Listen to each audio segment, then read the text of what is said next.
Okay, geometry. What we're going to do now is we're going to learn some properties of exponents. And after I go through this, I'm going to put up some examples. We'll walk through those. And after the examples, I'll put up some exercises I'm going to want you to do.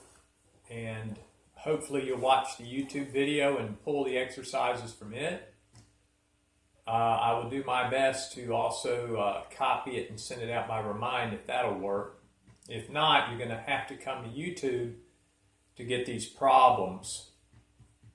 A few of the problems will be related to geometric plane figures, and I also might put up a couple of formulas for solid figures as well, just so that you have some practice using your properties of exponents in geometry applications. That being said, the properties of exponents, we're going to let pretty much all the variables in these properties be real numbers, of course, with the restriction that A itself will keep it positive and will ensure that it's not zero. Since A is not zero and it's a real number and it's positive, we get the following properties. A number A that's not zero raised to the power 0 equals 1. A to the 0 equals 1. A to the power negative 1 is equal to 1 over A. So a negative exponent tells you to do a reciprocal. If this had been negative n instead of negative 1, if this had been negative n, then it would equal 1 over A to the positive n. Because even though you don't see a 1 right here on the A, it's understood to be A to the first. And we have that as a separate property, just in case you didn't know A to the first is equal to A. So A to the minus 1 would equal 1 over A to the positive 1. So A to the minus n would equal 1 over A to the positive n. So basically, negative exponents tell you to move whatever has the negative exponent on it through a fraction bar, even if you have to create one, move it through the fraction bar, change the sign of the exponent to a positive. Now we have product of powers. Product of powers, we have A to the power m multiplying A to the power n. And when we see that, we are to add exponents. So this would equal A to the power m plus n. So when you multiply like bases, make sure it's the like base. So it could be a 2 here and a 2 here. Could be 11 here, 11 here. Could be a letter Z as in zoo times another Z as in zoo. And then you just look at the exponents and you add them together. And we call that product of powers. Power of a product. The power is now applied to a product of 2 or more factors. Again, power of a product is a power applied to 2 or more factors. And the factors need to be inside parentheses in order for this to be power of a product. When you see power of a product, the outside power is applied as an exponent. It's applied as an exponent to all factors inside. So in this example, the product AB raised to the power m is equal to A to the m times B to the m. A lot of kids think it's the distributive property. It's not, but it looks like it to most kids. That's just applying the power to all the factors of the product.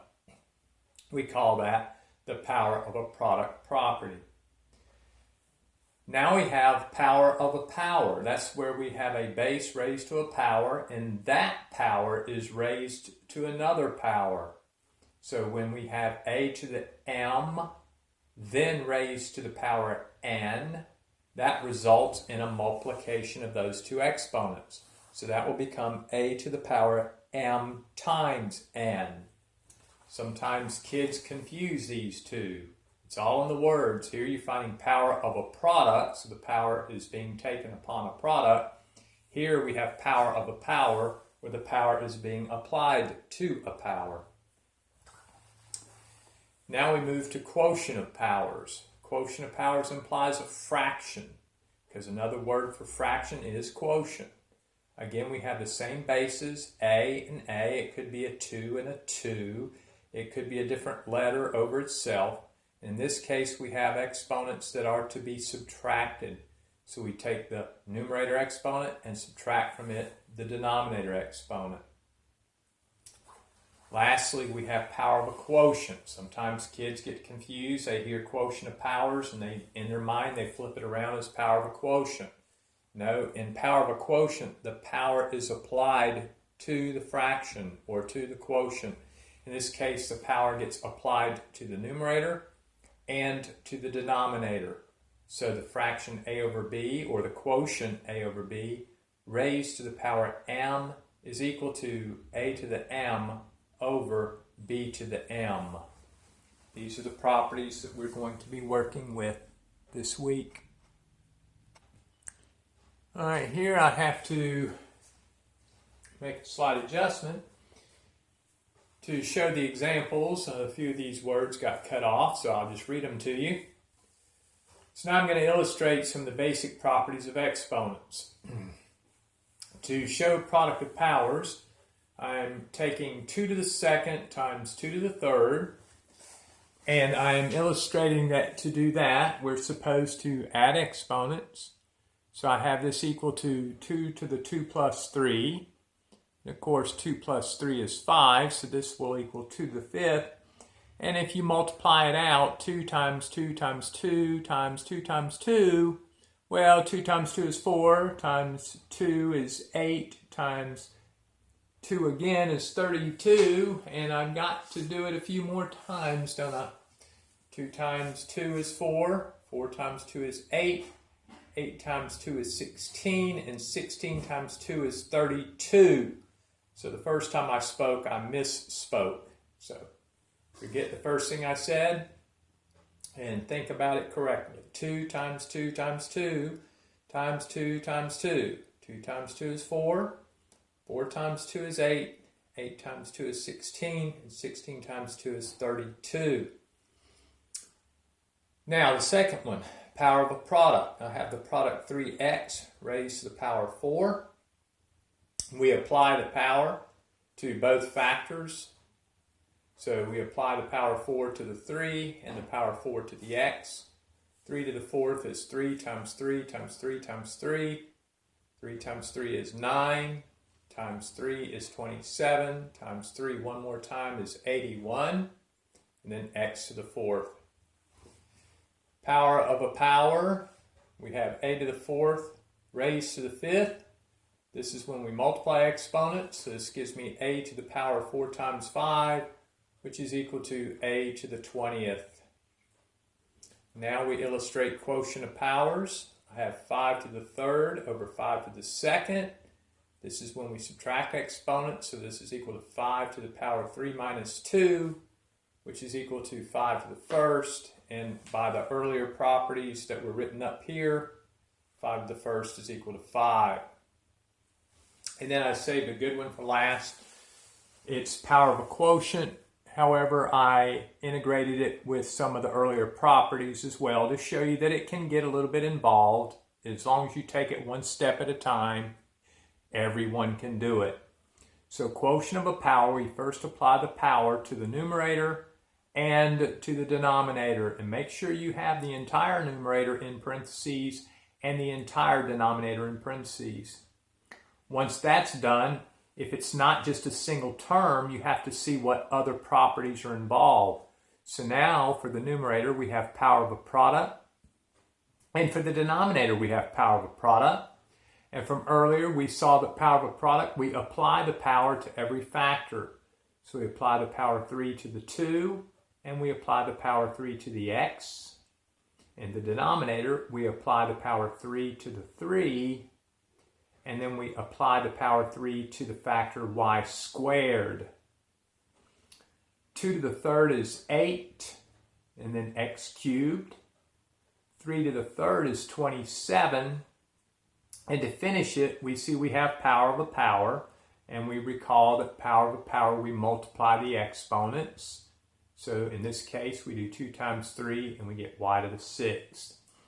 And that's an illustration of product of powers, power of a product, power of a power, quotient of powers, and power of a quotient. Next will be some exercises that you need to copy and do. All right, so here's your problems. I'm going to read through. If you need to help each other, if you can get a screenshot of this off YouTube and send it out and remind just to make sure everybody has a copy of these problems, I would appreciate it. So these 7 problems are on properties of exponents. You have until next Tuesday, April 28th, to do these 7 problems. I want you to write the problem down, leave space so you can show me you're using the properties. Don't just write answers down. Don't just write down on your paper 1 through 7 and give me answers. I want the problem, equal signs, and I want to see which property you're using and what the property says you're supposed to do. I don't care how simple it is. Show it to me. Use properties to simplify. No variable is to be written more than once in the final answer. The final answer should have no negative or 0 exponents in it. No negative or 0 exponents in the final answer. I didn't give you anything difficult to do. This is all simple, but I want you to show me the work. Number 1, x to the 3rd times x to the 4th times x to the minus 2. Number 2, x to the 7th divided by x to the 3rd, or x to the 7th over x to the 3rd. Remember, no variable is to be written more than once in the final answer.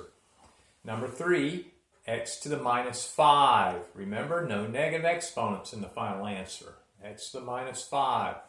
Don't forget to use equal signs. Number 4, we have the quantity 2x cubed, all raised to the power 2. Again, 2x cubed, the entire quantity, raised to the power 2. Number 5, the quotient 4 over 3y, all raised to the power 2. Numbers 6 and 7 require geometry formulas, and I gave them to you. The pictures aren't perfect, but go by what I'm calling them. This is a rectangle. You can find the area of a rectangle by using the formula A is equal to L times W. A stands for area, L is length, W is width.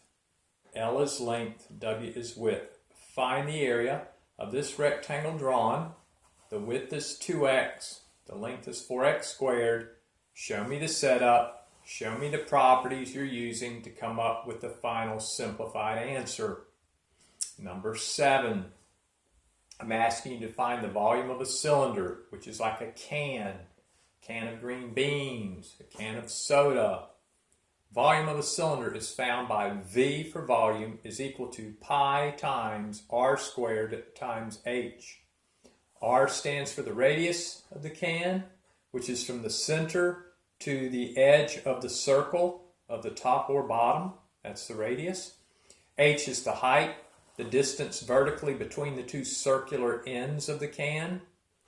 Pi is an irrational number. Let's leave it as pi. We know it's about 3.14, but we're going to leave it as its exact value, which is pi. And I want you to find the volume of the cylinder drawn here. I'm showing you that the height of this cylinder is 2. That should be inches. That should be abbreviation IN. It probably doesn't look like that to you. That's why I'm reading it out loud.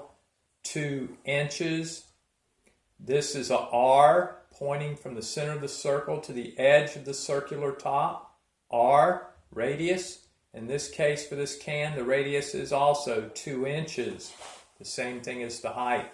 You are to find the volume using this formula. Leave pi in your answer. Normally, when we write answers with pi in them, the pi comes last. So if I come up with an answer, say it's 7 pi, I don't write down pi 7, I write down 7 pi. All right, these are your problems. Do them, and I will see you in Zoom this week.